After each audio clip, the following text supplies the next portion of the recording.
Most people look at a child who's lying, shutting down, or acting out and think it's just behavior, something they need to correct. But what if it's not?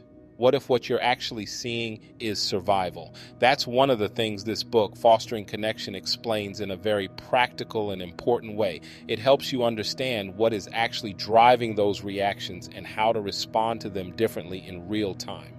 It does not approach the subject like a policy book, and it does not stay at the level of theory. It gives you a way to step back, stay calm, and ask better questions instead of simply reacting in the moment. And even though it is written for foster parents, the reality is that the lens it offers applies much more broadly than that. If you work with youth, lead staff, parent children, or simply want to better understand what trauma can do to behavior, there is a great deal in here that carries over. One of the strengths of the book is that it takes things people often experience in real life but struggle to put language to, and it explains them in a way that is accessible, practical, and usable. For me, this was never just something I learned in a training. It was something I had already lived. I first met Frank Grijalva when I was just starting out in my career and was being trained in trauma-informed care through the Midwest Trauma Center. At the time, I did not realize how much that training would shape the way I would work with youth and lead organizations later on. But the reason it resonated with me so much was not just professional, it was personal, because I had been a kid in the system myself. So when we talked about trauma, instability, moving placements, not trusting adults, and constantly trying to figure out how to survive in whatever environment you were in, that was not theory to me. That was life. And when trauma-informed care was explained in that way, it connected immediately because I understood that mindset from the inside, not just from a professional standpoint. Then I learned more about Frank's story, and that added another layer to it. He was not just teaching concepts, he had lived it. He writes about growing up in an environment shaped by fear, where the brain is wired through repeated experiences of stress, unpredictability, and pain. That idea that trauma and toxic stress shape the brain and not just behavior is really at the center of what he is laying out here.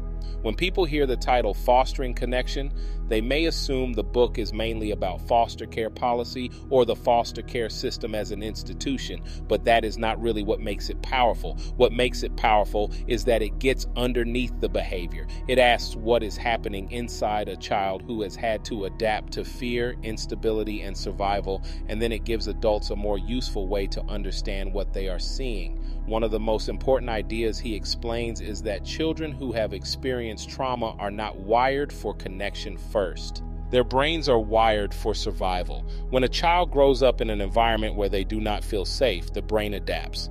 The parts of the brain responsible for detecting threat stay on high alert, constantly scanning for danger, while the parts responsible for logic, impulse control, and reflection do not develop in the same way because those systems require safety to fully come online. That matters because it changes how you interpret behavior.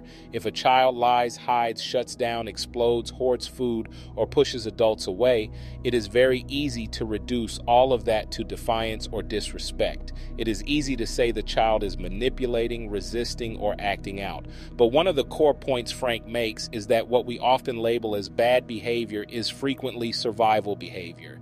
It is not random. It is not always intentional in the way adults assume. It is often a brain doing exactly what it has been trained to do in order to get through fear, unpredictability, and harm. That was one of the most meaningful parts of this for me because early in my career, like a lot of people in this field, I understood things in terms of rules, structure, consequences, and control. That is how many of us are trained when we start working in corrections, residential care, or juvenile justice. You focus on compliance, you focus on order, you focus on the immediate behavior in front of you. But that trauma-informed training changed how I looked at behavior. Instead of immediately seeing defiance, I started asking what caused the behavior. Instead of seeing manipulation, I started seeing survival strategies. Instead of seeing a kid trying to get over on staff, I started seeing a kid trying to figure out whether any adult was actually going to stay, or if this was just another place they were going to be moved from. That is one of the reasons this material matters so much, not only in foster care, but across residential care, juvenile justice, education, and human services in general. A lot of kids in foster care residential programs, and juvenile justice systems did not grow up in stable environments. Many grew up in chaos, instability, violence, addiction, abandonment, or just constant change. So when they come into structured environments, we expect them to trust adults, follow rules, and adjust quickly. But they have often never lived in that kind of environment before. Then when they do not adjust, we label the behavior instead of understanding where it came from. One of the things the book does really well is explain that children's responses are shaped not just by what happened, but by how they experienced what happened. Trauma is not only about the event itself, it is also about what the child perceived, especially when they felt that something dangerous was happening, that they had no control, and that they could not escape it. That is a crucial distinction because adults often look for visible wounds or obvious signs.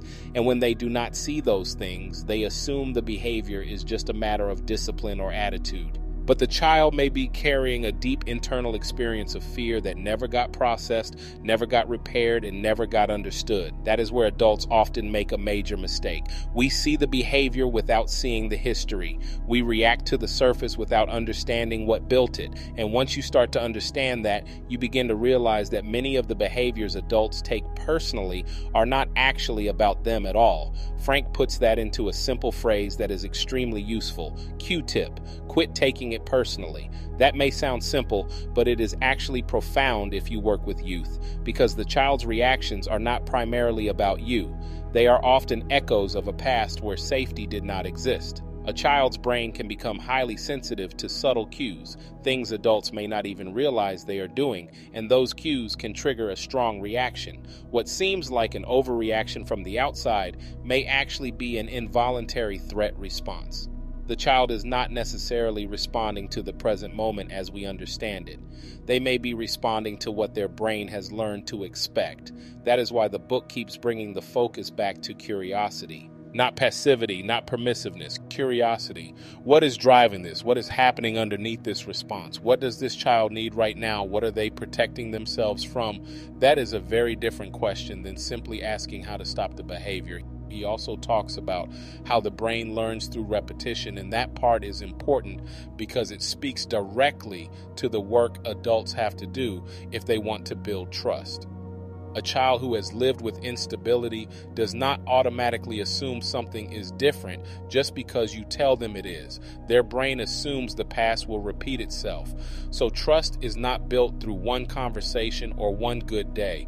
It is built through repetition, through showing up in a predictable way, through keeping your word, through responding steadily over time, through being calm enough, consistent enough, and safe enough that the child's brain slowly starts to recognize that this environment may actually be different. And that is one of the things many people underestimate. They think if their intentions are good, the child should recognize that quickly. But that is not how this works. When a child has been wired by fear, trust takes time. Familiarity takes time. Safety takes time. New patterns take time. And that is exactly why consistency matters so much.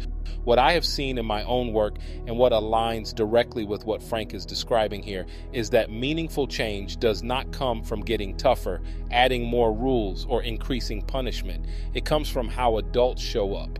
It comes from how staff talk to youth, how consistently they respond, how predictable the environment feels, and whether young people believe the adults around them are going to give up on them or not.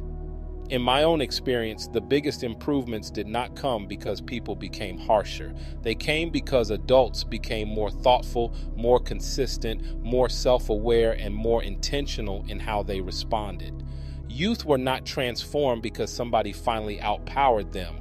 Real change happened when they experienced enough steadiness to begin lowering their guard. And that is another reason this book has value beyond foster parenting, because the principles in it are not really about one title or one role. They are about how human beings respond to fear, instability, and safety.